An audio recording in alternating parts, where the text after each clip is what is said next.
The delivery girl heard a child screaming and couldn't walk away. She burst past the failing doctors and saved him with her grandmother's folk remedy in seconds. What she didn't know, the boy was a Mafia boss's only heir. And now, she couldn't leave until she found who was trying to finish him. The crystal chandelier above the master bedroom swayed slightly, disturbed by the frantic movements of 12 people crowding around a single hospital bed. But this wasn't a hospital. This was the Russo estate. 15,000 square feet of marble floors, oil paintings worth millions, and secrets buried deep enough to never see daylight. None of that mattered now. 8-year-old Luca Russo was dying. His small body convulsed violently against the silk sheets, back arching unnaturally as foam gathered at the corners of his mouth. Monitors beeped in chaotic rhythms, their sounds mixing with the urgent voices of doctors who'd flown in from Switzerland, Japan, and Johns Hopkins. Epinephrine now. Dr. Morrison barked, his hands shaking as he prepared another injection. He'd performed surgery on presidents. He'd saved senators. But this child, this one fragile boy, was slipping through his fingers like water.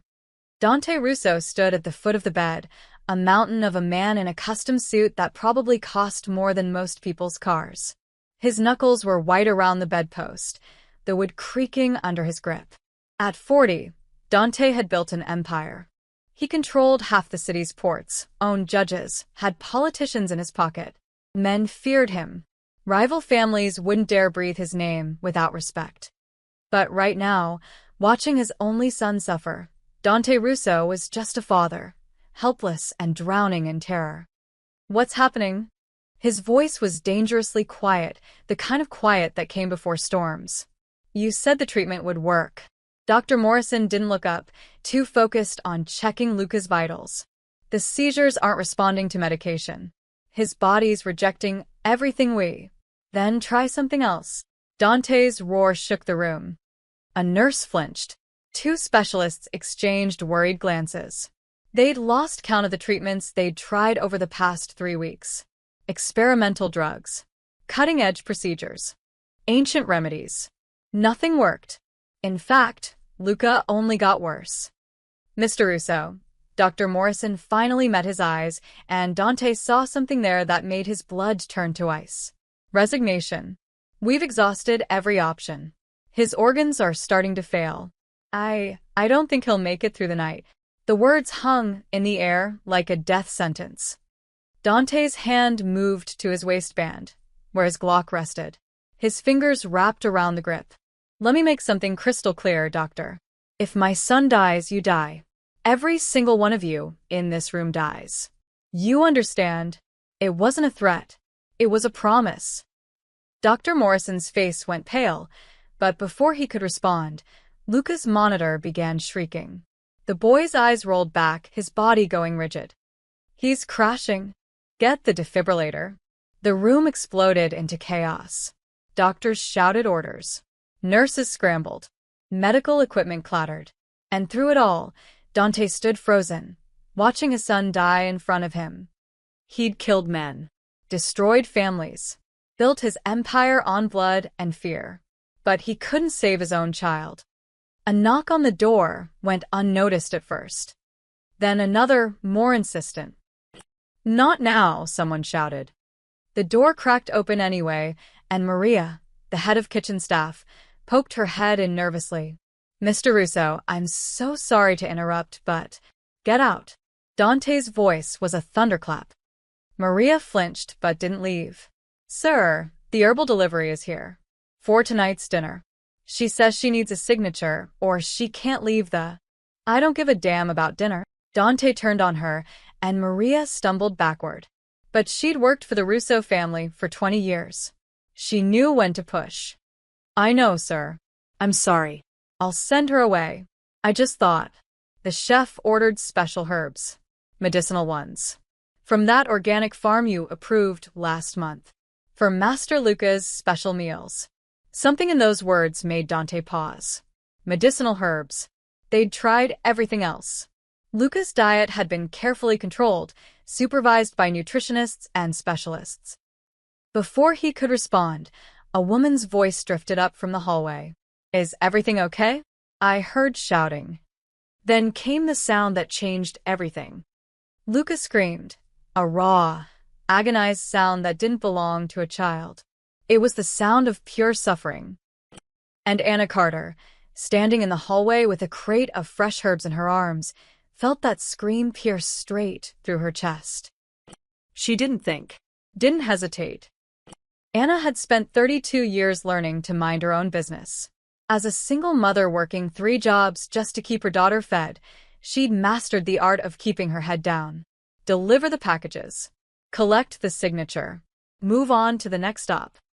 But that scream, that desperate, dying sound, it shattered something inside her. Her grandmother's voice echoed in her memory.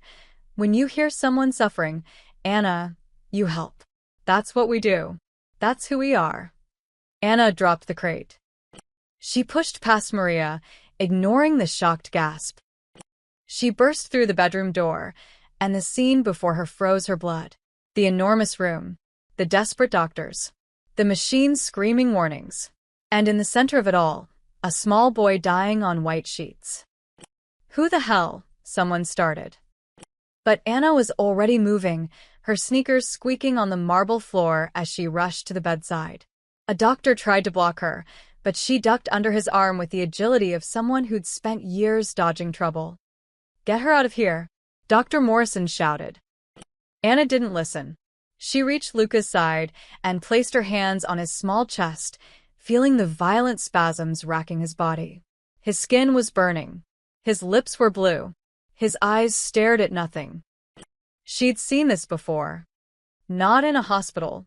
Not in any medical textbook.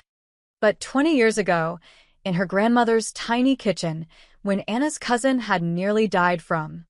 "Ma'am, you need to leave immediately." A security guard grabbed her shoulder. Anna spun around, and for the first time, she locked eyes with Dante Russo. The Mafia boss stared at this stranger, this nobody in a delivery company polo shirt and worn jeans, who just charged into his son's room like she belonged there. "Touch me again, and you'll regret it," Anna said quietly, her voice steady despite her racing heart. "That boy doesn't have time for your protocols." Dante raised his hand, stopping the guard. Something in this woman's eyes, a fierce, desperate determination, made him hesitate.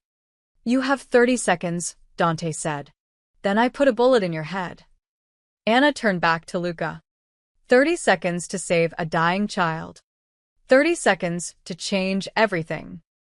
She rolled up her sleeves and got to work. Anna's hands moved with a certainty that surprised even herself. She'd watched her grandmother do this exact thing when Anna was 12 years old. Her cousin Danny had eaten something toxic, his body shutting down just like this boy's. The ambulance was 20 minutes away. Grandma Rose hadn't waited. "I need hot water, clean towels, and those herbs, the ones I just delivered. The rosemary, thyme, and the dried lavender." Anna's voice cut through the chaos with unexpected authority. Nobody moved. "Now," she barked.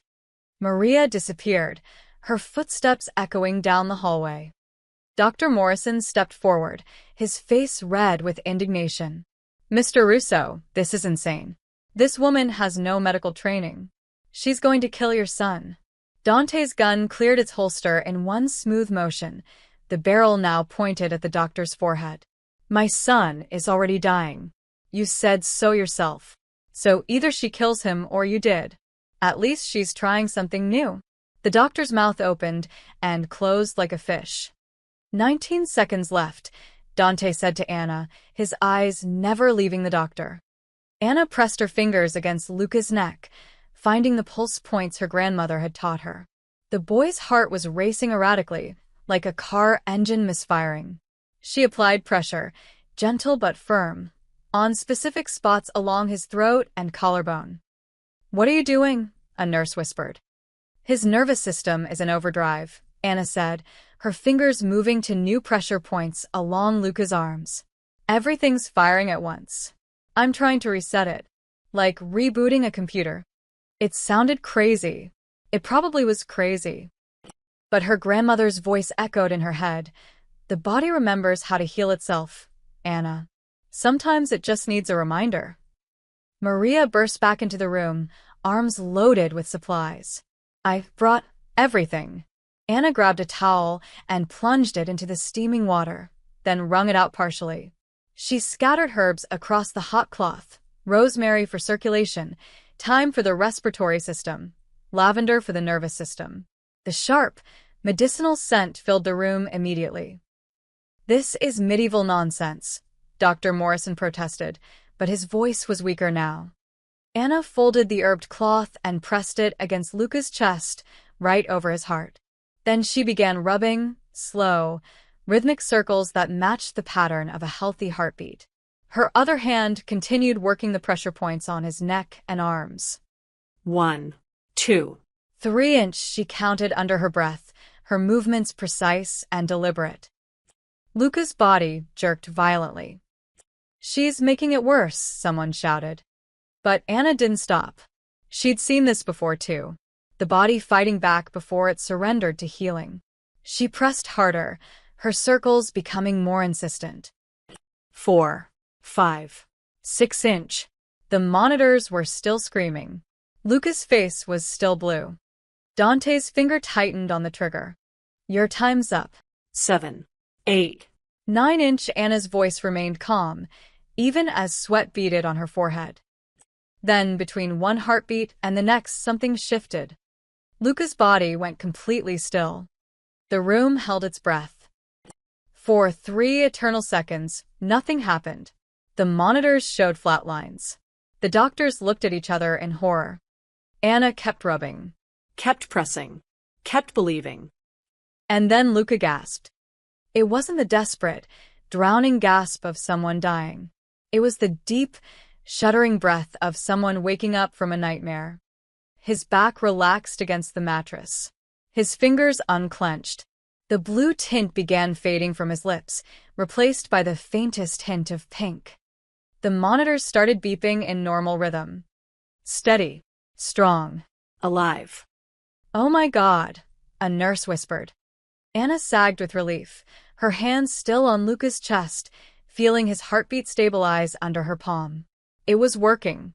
It was actually working.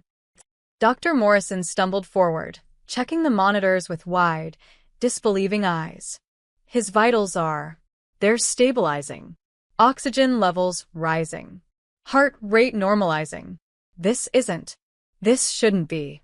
But it was. Luca's eyes fluttered open, confused, frightened, but alive. He looked up at Anna with the bewildered gaze of a child waking in a strange place. It's okay, sweetheart, Anna whispered, her voice gentle now. You're okay. Just breathe. The boy's small hand reached up and gripped her wrist weakly, as if she were the only solid thing in a tilting world. Dante lowered his gun slowly, his face unreadable. He stared at his son, breathing, conscious, alive, and then at the stranger who'd just accomplished the impossible. When he finally spoke, his voice was quiet, dangerously quiet. Everyone, out. It wasn't a request. The doctors scrambled for the door, nearly tripping over each other in their haste to escape.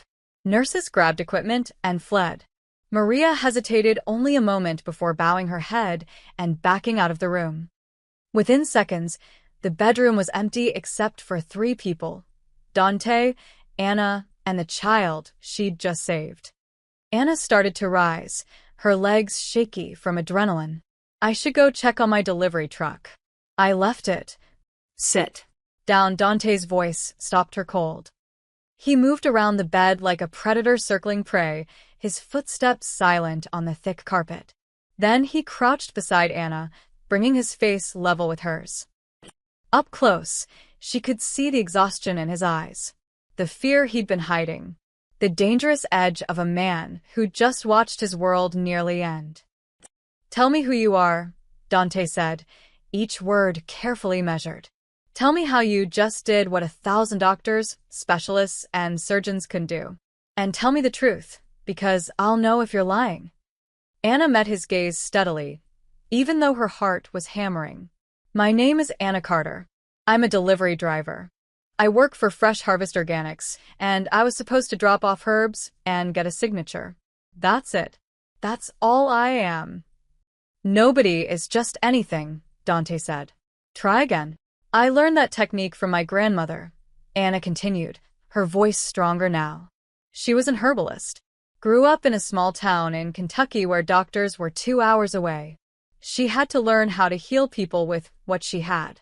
She taught me before she died. Dante studied her face for a long moment, searching for deception. You expect me to believe a delivery driver just happened to save my son's life with folk medicine? I don't expect you to believe anything, Anna replied quietly. I just expect you to let me leave. Your son needs rest, and I have 12 more deliveries before my shift ends. Dante almost laughed. Almost. This woman had walked into a Mafia boss's mansion, saved his dying heir, and now wanted to finish her delivery route like nothing had happened. You're not going anywhere, he said. And Anna realized her real problems were just beginning. Anna's fingers were still trembling when Dante pulled a chair directly in front of her, the legs scraping against the floor with an ominous sound. He sat down slowly, deliberately, his eyes never leaving her face. Let's start simple, he said. Where are you from? Detroit. Born and raised, Anna forced herself to hold his gaze, even though every instinct screamed at her to look away. Moved here 3 years ago after my divorce. Family? A daughter. Emily.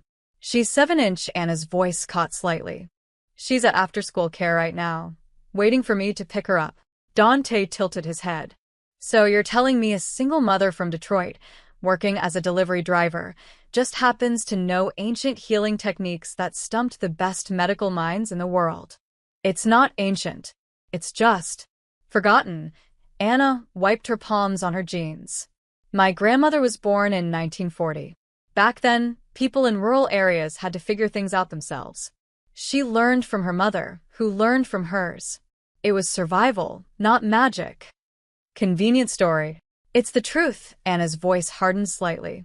Look, I understand you live in a world where everyone has an angle. Everyone wants something. But I literally stumbled into this room because I heard a child screaming. That's it. I'm not a spy, not a rival family plant, not anything except someone who couldn't walk away. Dante leaned back, studying her. In his line of work, he'd learned to read people. Liars had tells, shifting eyes, nervous tics, stories that were too perfect. This woman was terrified, yes, but her fear felt genuine. Raw. Behind him, Lucas stirred slightly, making a small sound. Anna's attention immediately shifted to the boy, her whole body angling toward him protectively. That reaction, that unconscious, maternal instinct that was harder to fake. Can I check on him? Anna asked. Dante nodded once. Anna moved to Luca's bedside, her movements gentle as she checked his forehead for fever. The boy's eyes were closed now, his breathing steady but shallow. She pulled back his upper lip carefully, examining his gums, then tilted his head slightly to look at his tongue. Her brow furrowed. What? Dante was beside her in an instant. His tongue, Anna said quietly. See that discoloration? The slight greenish tint around the edges. Dante looked. He'd seen his son examined by dozens of doctors, but none of them had mentioned anything about his tongue. Then again, they'd been so focused on the seizures, the organ failure, the immediate crisis. What does it mean? Anna bit her lip, thinking. When my cousin got sick, his tongue looked like this. Grandma said it meant something toxic was in his system. Not an illness. A poison. The word hung in the air like a knife. Poison, Dante repeated, his voice flat.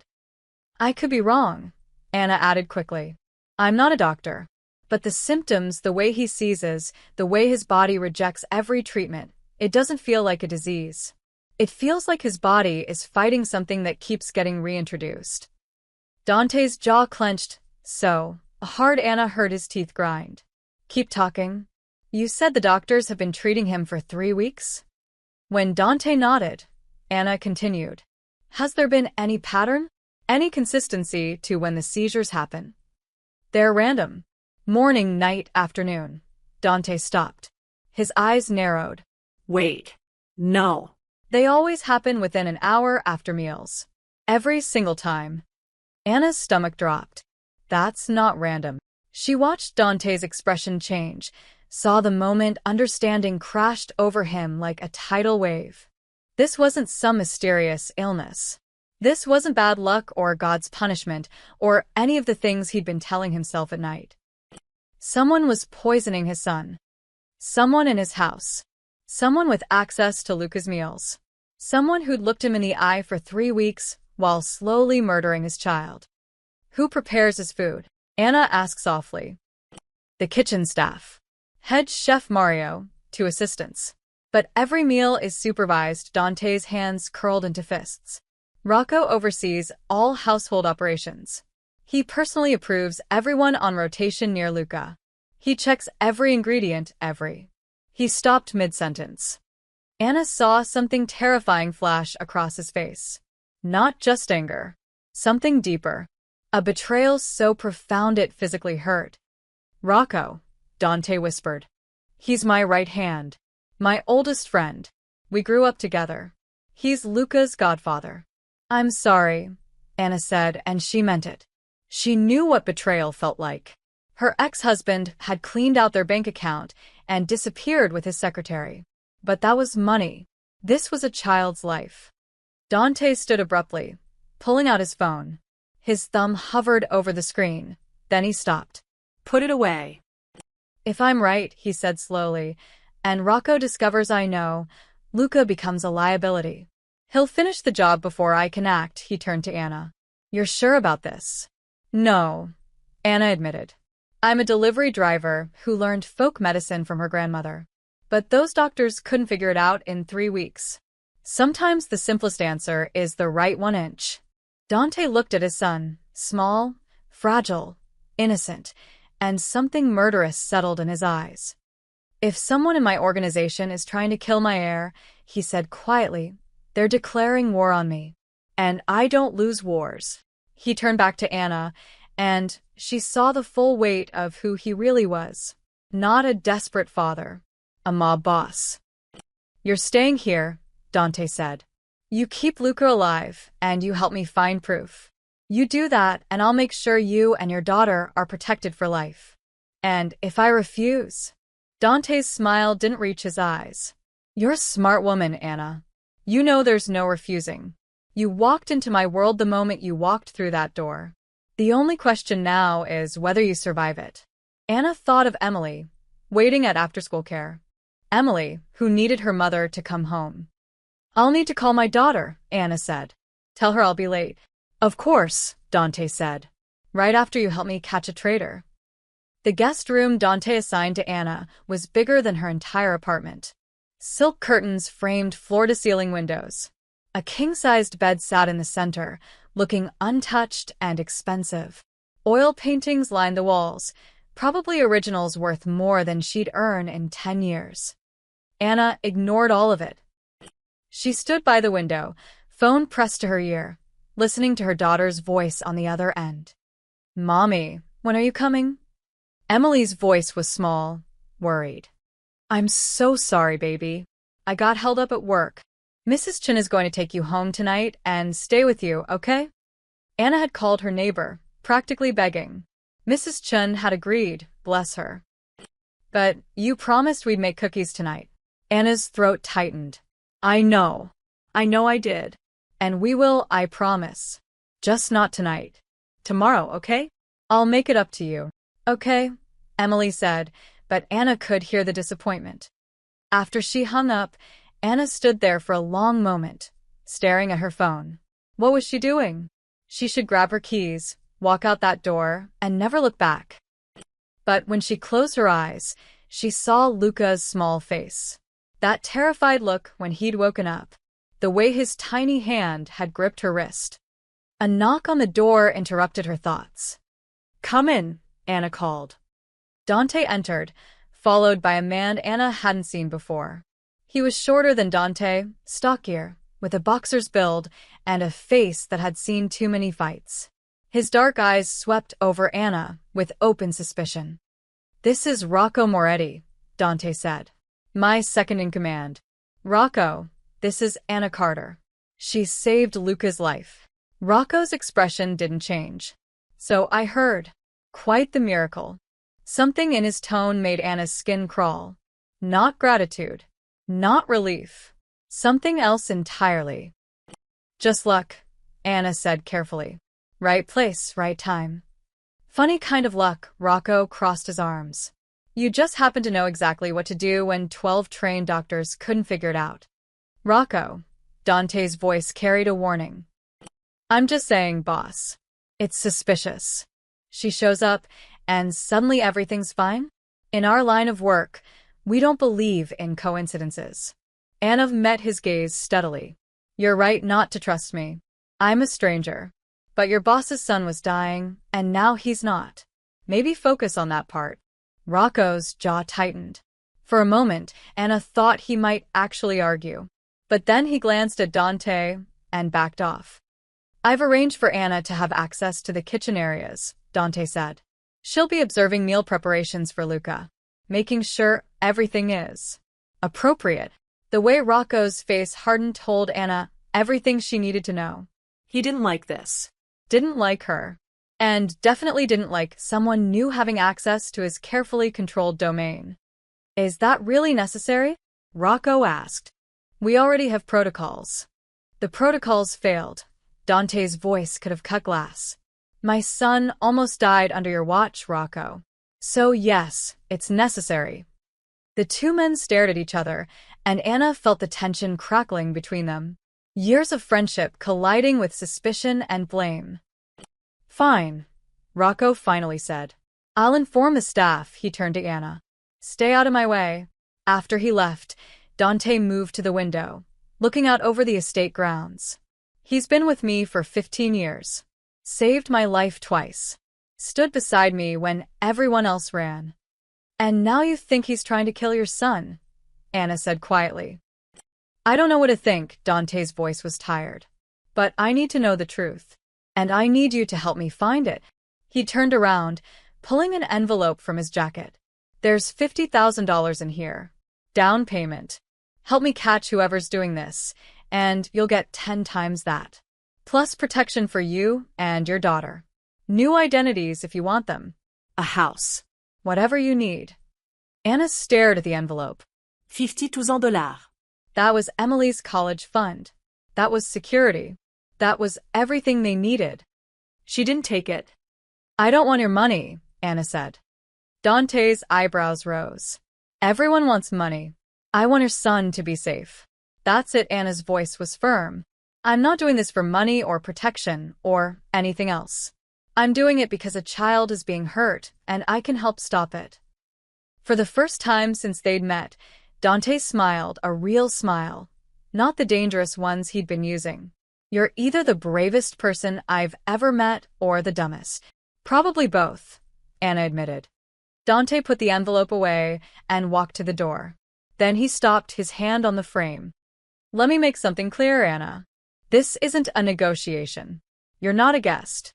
You're not an employee." He looked back at her, and his eyes were cold again. "You're mine until this is over. You find me the person who did this, and I'll let you walk free. You fail, or you try to run, and there won't be anywhere far enough for you to hide. We clear?" Anna felt the weight of his words settle over her like chains. "Crystal clear," she said. "Good.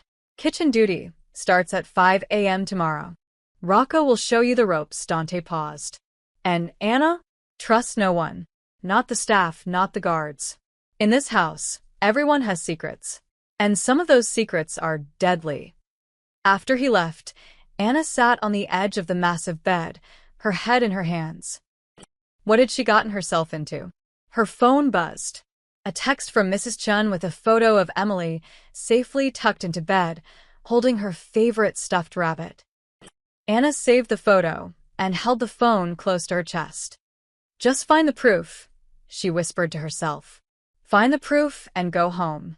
But deep down, she knew it wouldn't be that simple. It never was. The kitchen at 5 a.m. was a different world. Anna stood in the corner, watching Chef Mario and his team move through their morning routine with military precision. Everything was labeled, organized, accounted for. Every ingredient went through Rocco's approval. Every meal was documented. It all looked perfect. Too perfect. "You're the miracle worker, huh?" Chef Mario said, glancing at Anna while he chopped vegetables. He was a small man with quick hands and suspicious eyes. "The one who saved the boy."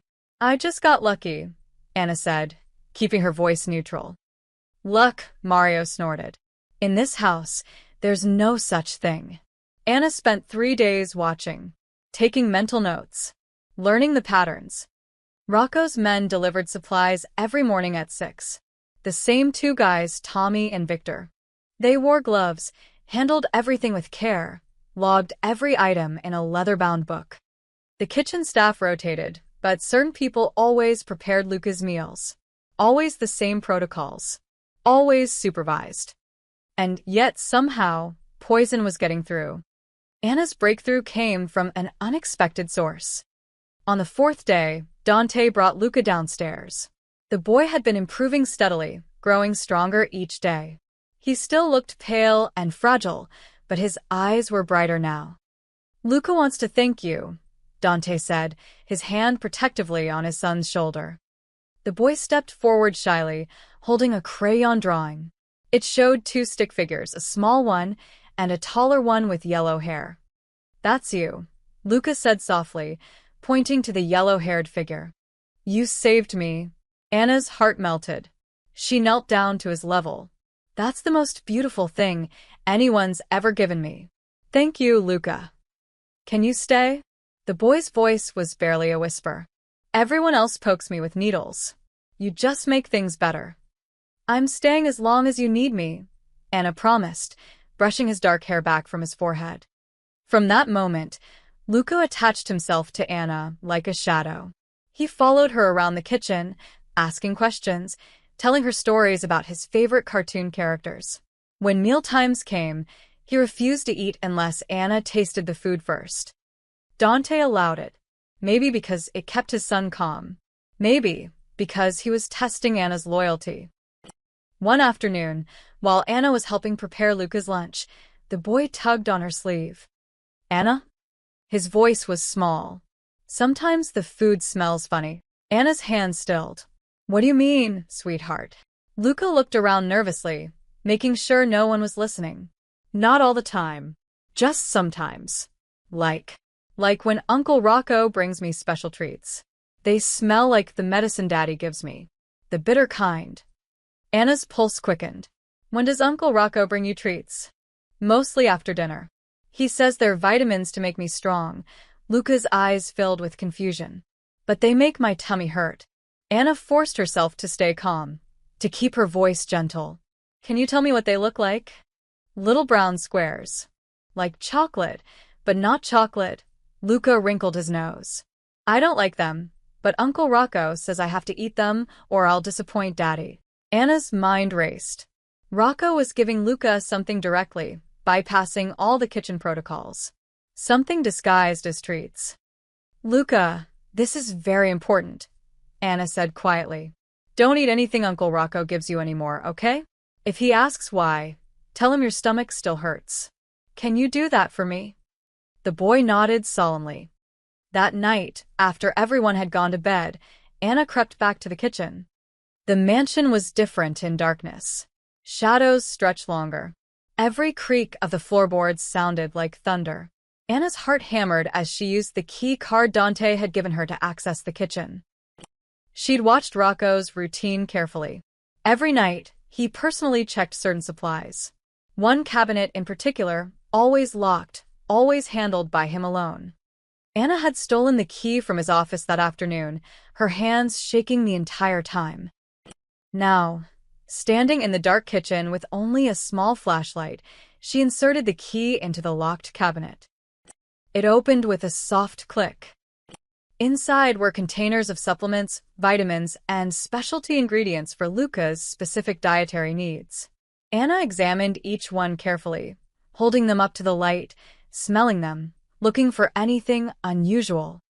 Then she found it. a jar labeled organic cacao powder for Master Luca's smoothies. But when Anna opened it and smelled the contents, her stomach dropped. It didn't smell like chocolate. It smelled medicinal.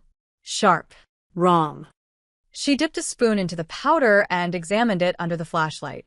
Among the brown cacao, there were tiny specks of something else. Something greenish. Something that didn't belong. Anna pulled out her phone and took several photos. Then she carefully sealed the jar and put everything back exactly as she'd found it. She was closing the cabinet when she heard footsteps. Anna froze, her blood turning to ice. The footsteps were getting closer. Heavy. Deliberate. She turned off her flashlight and pressed herself against the wall, barely breathing. Through the kitchen doorway, she saw a shadow pass. Someone was patrolling. Checking. The footsteps paused right outside the kitchen. Anna's hand found a knife on the counter. She gripped it tightly, her palms sweating. The door handle turned slowly. Then, a voice in the distance. "Rocco, boss wants you upstairs." The footsteps retreated.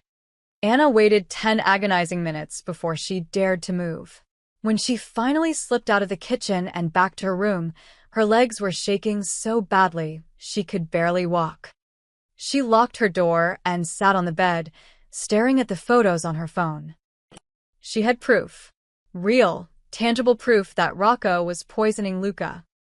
But now came the dangerous part, telling Dante, without Rocco finding out first. Because if Rocco discovered what she knew, Anna understood with perfect clarity that she would disappear. They'd find her body in the river, or they wouldn't find her at all. She looked at her phone again, at Emily's picture, her daughter's innocent smile. "I'm sorry, baby," Anna whispered. "Mommy might have made a terrible mistake." Outside her window, she saw Rocco standing in the courtyard, phone pressed to his ear, his expression cold and calculating. And somehow Anna knew. He was already suspicious.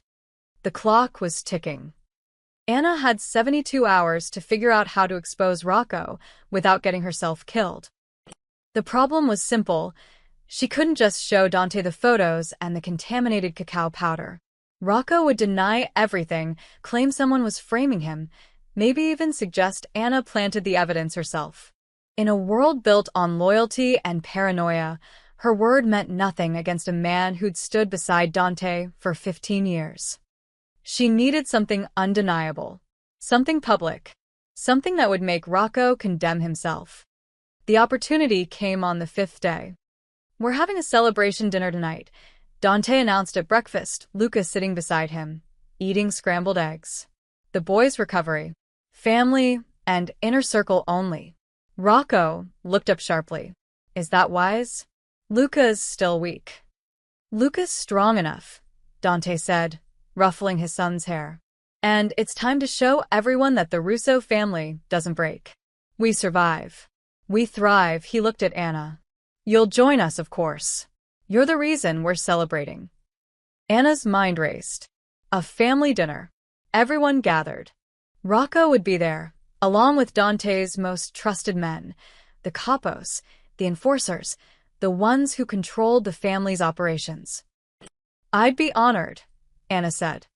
Rocco's eyes narrowed slightly, watching her. Anna spent the afternoon in the kitchen, ostensibly helping prepare the meal. But her real focus was on something else entirely. She told Chef Mario she wanted to create a special toast, a traditional herbal drink her grandmother used to make for celebrations. Mario, impressed by her knowledge, gave her free rein in the kitchen. Anna worked carefully, preparing individual glasses for each dinner guest. Most contained simple ingredients: honey, herbs, lemon, a touch of brandy. Harmless. Pleasant. But for Rocco's glass, she added something different. She'd raided the medicine cabinet in her room, crushing up tablets that would cause temporary symptoms: rapid heartbeat, sweating, muscle spasms. Nothing dangerous. Nothing permanent. But enough to mimic what Luca had endured. Then she added a tiny amount of the contaminated cacao powder from Rocco's locked cabinet, just enough to make his tongue show the same greenish discoloration Luca had displayed. It was a gamble. A huge, terrifying gamble. If she was wrong about Rocco, she'd just poisoned an innocent man. If she was right but the plan failed, Rocco would know she was onto him. Either way, tonight would end badly for someone. The dining room was magnificent. Crystal chandeliers cast warm light over a table set with china that probably cost more than Anna's car. 12 men in expensive suits took their seats, Dante at the head, Luca beside him in a booster seat, and Rocco directly across from Dante in the position of honor. Anna was seated further down, between two capos who eyed her with curiosity and suspicion. "Gentlemen," Dante raised his wine glass. "3 weeks ago, I thought I'd lost everything. My son was dying, and the best doctors in the world couldn't save him. Then this woman," he gestured to Anna, "walked into my home and did the impossible." Murmurs of agreement rippled around the table. Some men nodded respectfully at Anna. Others looked skeptical. "To Luca's health," Dante continued, "and to second chances." Everyone raised their wine glasses and drank. Anna caught Chef Mario's eye and gave a small nod. Mario stepped forward with a tray of small glasses, each containing Anna's special toast drink. "A traditional family blessing," he announced, "prepared by Miss Carter in honor of Master Luca's recovery." The glasses were distributed. Anna watched carefully as Rocco received his, the one with a slightly darker color, imperceptible unless you knew to look for it. Rocco raised an eyebrow at her. "You made this." "An old family recipe," Anna said, her voice steady despite her racing heart. "My grandmother said it brings protection and reveals truth." Something flickered in Rocco's eyes. Suspicion? Fear. But he couldn't refuse. Not without insulting Dante. Not without drawing attention. Dante stood again, holding his small glass. "To family. To loyalty. To the blood we shed and the bonds we keep." "To family," the men echoed. Everyone drank. Anna counted in her head. The tablets would take 3 to 5 minutes to work. She timed it carefully. Conversation flowed around the table. Stories were told. Luca laughed at something one of the capos said. For a moment it almost felt normal. Then Rocco's hand trembled. He set down his glass quickly, but Anna had seen it. So had the man beside him. "You all right, Rocco?" the capo asked. "Fine," Rocco said, but his voice was strained. Sweat beaded on his forehead. 30 seconds later, his face went pale. "Rocco." Dante leaned forward, concern creasing his face. Rocco gasped, his hand going to his chest. "I don't feel." His body jerked violently, exactly like Luca's had done. The glass fell from his hand, shattering on the expensive floor. Rocco collapsed sideways, his chair tipping over as convulsions racked his body. The dining room erupted in chaos. Men jumped to their feet. Someone shouted for a doctor. Dante was around the table in seconds, kneeling beside his oldest friend. "Rocco, what's happening?" Dante's voice was raw with panic. Anna stood slowly, her legs steady now. This was the moment. The point of no return. "That's what Luca endured," she said, her voice cutting through the chaos. "Every single day. Every meal. Every seizure that nearly killed him." The room went silent. All eyes turned to Anna. "What are you saying?" one of the capos demanded. Anna walked to where Rocco lay gasping on the floor. She knelt down and carefully pulled back his upper lip. "Look at his tongue," she said. "See that greenish discoloration? That's not from my drink. That's from the same poison that was killing Luca. The poison that only one person had exclusive access to deliver." Dante stared at Rocco's tongue, then at Anna. Understanding crashed over his face like a wave. "The special treats," Dante whispered. "The vitamins you gave him." Rocco's eyes went wide with realization. He tried to speak, but his body was still seizing. Anna pulled out her phone and showed Dante the photos from the locked cabinet. "I found these 3 nights ago. The cacao powder contaminated with toxins. The same powder Rocco used to make treats for Luca. You set me up, Rocco gasped between convulsions. You poisoned me. With a harmless substance that mimics symptoms, Anna interrupted. You'll be fine in 20 minutes. Unlike Luca, who suffered for 3 weeks while you slowly murdered him. Rocco's face twisted with rage and fear. She's lying. She's trying to frame me. Boss, you can't believe. But Dante wasn't listening. He was staring at his oldest friend with a look of pure, cold betrayal. Why? Dante's voice was barely a whisper. And in that moment, everyone knew the truth. Rocco was guilty. For 3 seconds, nobody moved. Rocco lay on the floor, his seizures beginning to subside, but his eyes were wild with the trapped desperation of a man who knew his life was over. Dante stood over him, face carved from stone, waiting for an answer that would never justify what had been done. Why? Dante asked again, his voice dangerously soft. Rocco's jaw clenched. Then, something shifted in his expression, resignation turning to rage. If he was going down, he wouldn't go down alone. Because you are weak, Rocco snarled, his voice gaining strength even as his body trembled. Your father built this empire on fear and blood, and you got soft. Caring about civilians, worrying about heat from the feds, putting your son above the family business. Luca's family, Dante said. Luca was the problem. Rocco lurched to his feet, wobbling but upright. The other capos instinctively reached for their weapons. With him gone, you would have remembered who you really are. You would have become the boss this family needs. So you decided to murder a child, Anna said, her voice cutting like a blade. An 8-year-old boy. Rocco's eyes swung to her, and the hatred there was pure and absolute. This is your fault. You should have stayed in your delivery truck, but you had to play hero. You had to. He moved with surprising speed for someone who'd just been convulsing. His hand went to his ankle holster, pulling a small pistol Anna hadn't known was there. But he didn't aim at Dante. He aimed at Anna. You ruined everything, Rocco screamed. The gunshot exploded through the dining room. But Anna felt no pain. Dante had moved faster than seemed possible, tackling Rocco from the side. The bullet went wide, shattering a window behind Anna's head. Both men crashed into the dining table, sending plates and glasses flying in every direction. Look, Anna shouted, spinning toward the boy. Luca sat frozen in his chair, eyes wide with terror, hands over his ears. Anna lunged for him, wrapping her arms around his small body and pulling him down beneath the table. Close your eyes, baby, Anna whispered urgently, pressing Luca's face against her shoulder. Don't look. Don't listen. Just stay with me. Above them, hell broke loose. Dante and Rocco grappled on the floor, both fighting for control of the gun. 15 years of friendship evaporated in the violence between them. Rocco landed a brutal punch to Dante's jaw.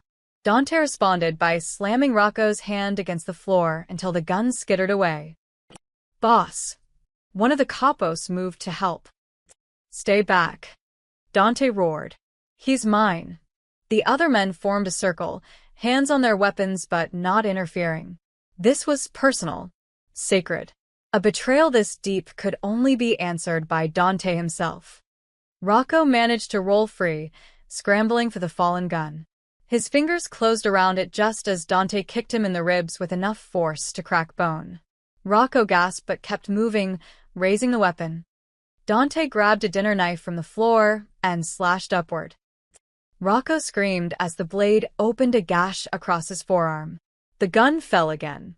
But Rocco wasn't finished. He pulled a second weapon from his waistband, this one bigger, a 9mm that had been hidden under his suit jacket.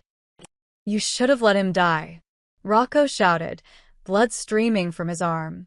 The family would have been stronger. You would have been stronger. He fired. The bullet caught Dante in the shoulder, spinning him around. Several capos drew their weapons, but Dante held up his hand, a clear command to stand down even as blood soaked through his white shirt. Guards! Someone shouted toward the door.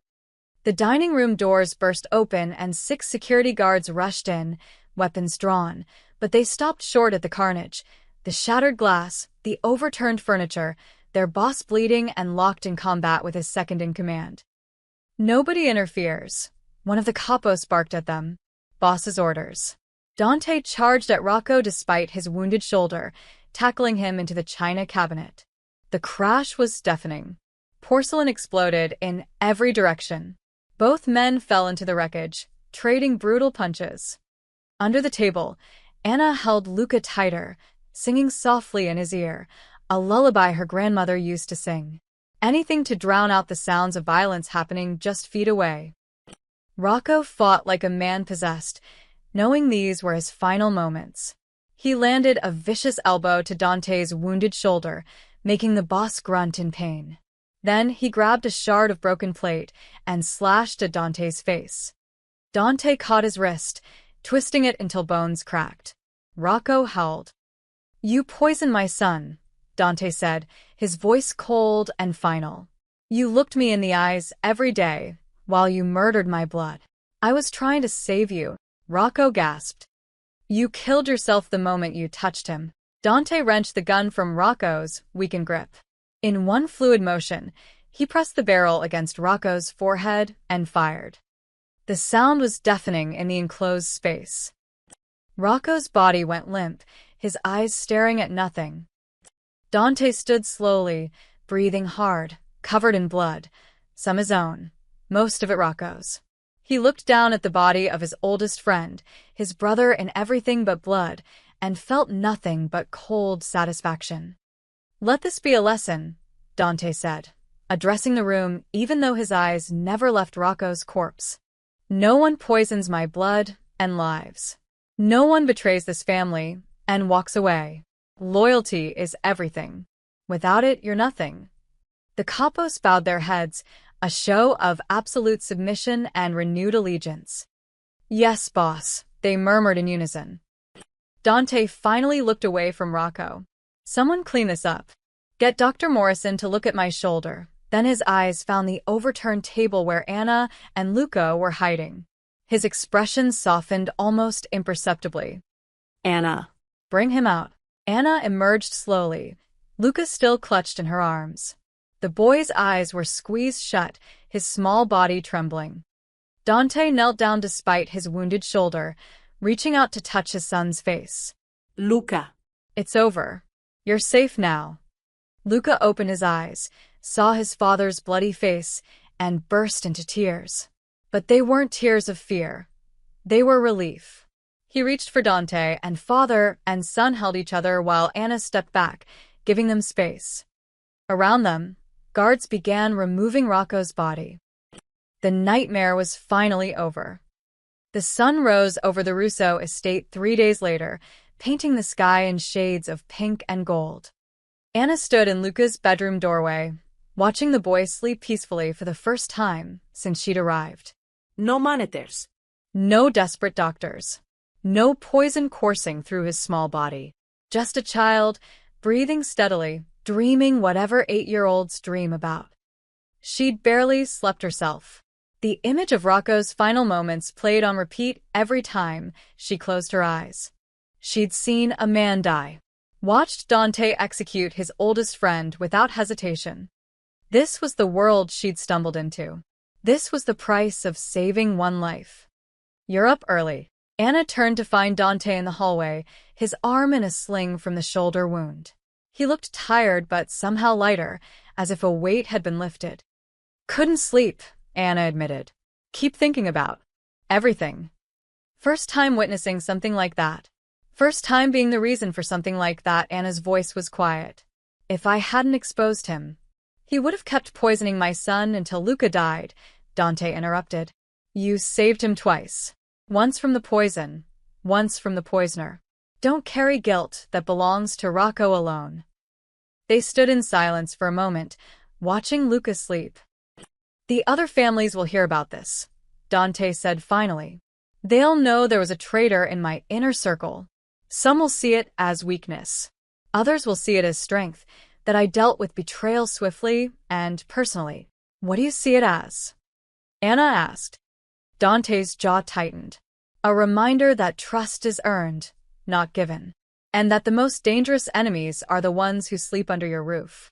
Luca stirred, his eyes fluttering open. When he saw Anna, his whole face lit up. Anna. He sat up quickly, reaching for her. Anna moved to his bedside, checking his forehead for fever out of habit. Good morning, sweetheart. How do you feel? Good. Really good. Luca looked between her and his father. Is it really over? Am I really safe now? Dante sat on the edge of the bed, his good hand resting on Luca's shoulder. You're safe. I promise you. No one will ever hurt you like that again. Because of Anna, Luca threw his arms around her, hugging her tightly. She saved me. She's like Aunt Anna. The title hung in the air, simple, innocent, profound. Anna felt tears prick her eyes. Aunt Anna. I like that. Then it settled, Dante said, something warm in his usually cold voice. You're family now. Later that morning, Dante called Anna to his office, a massive room with dark wood paneling and walls lined with books that probably had never been read. He sat behind an enormous desk, looking every bit the powerful boss he was. Sit, he said, gesturing to a leather chair across from him. Anna sat, her hands folded in her lap. Dante pushed a folder across the desk. That's the deed to a house in Westchester. For bedrooms, good school district for your daughter. It's yours, free and clear. Anna opened the folder, staring at the paperwork in disbelief. There's also a bank account in your name, Dante continued. $500,000 to start. More will be added monthly. You'll never have to work 3 jobs again. Emily will have everything she needs. Mr. Russo. Dante, he corrected. You've earned the right to call me Dante. Anna closed the folder and pushed it back across the desk. I can't accept this. Dante's eyebrows rose. Why not? Because Luca still needs me, and his voice was steady. You can give me all the money in the world, put me in a mansion, but that boy just went through hell. He needs stability, routine, someone he trusts watching over him. I have staff for that. Staff didn't save him. Staff didn't notice he was being poisoned. Anna leaned forward. I'm not asking for wealth or luxury. I'm asking to stay here in the kitchens, doing what I do best. Let me oversee his meals. Let me make sure every ingredient that enters this house is safe. Let me be the person he can count on. Dante studied her for a long moment. You want to be a kitchen worker? When you could have a mansion? I want to be the person who keeps your son alive, Anna said simply. Everything else is just noise. For the first time since they'd met, Dante laughed, a real, genuine laugh. You're the strangest woman I've ever met, Anna Carter. I'll take that as a compliment. It is. Dante stood, extending his hand. all right. You stay. You watch over Luca. You make sure he's safe.